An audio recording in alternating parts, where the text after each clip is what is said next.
2 ദിവസത്തെ അമേരിക്കൻ സന്ദർശനത്തിനായി പ്രധാനമന്ത്രി നരേന്ദ്രമോദി വാഷിംഗ്ടണിൽ എത്തി. വരും മണിക്കൂറുകളിൽ വൈറ്റ് ഹൌസിൽ വെച്ചാകും ട്രംപ് മോദി കൂടിക്കാഴ്ച നടക്കുക.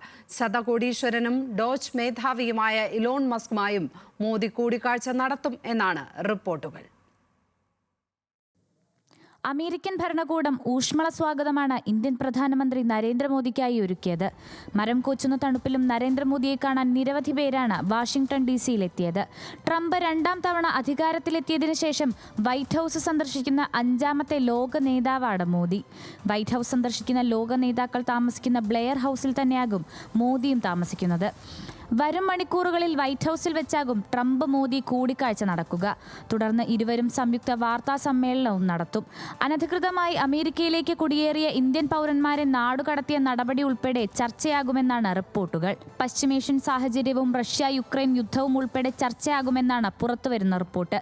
അതേസമയം ശതകോടീശ്വരനും ഡോജ് മേധാവിയുമായുള്ള കൂടിക്കാഴ്ചയ്ക്കും സാധ്യതയുണ്ടെന്ന് അന്താരാഷ്ട്ര മാധ്യമങ്ങൾ റിപ്പോർട്ട് ചെയ്യുന്നു.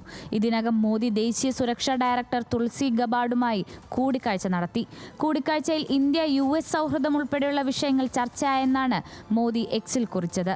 International desk, news Malayalam.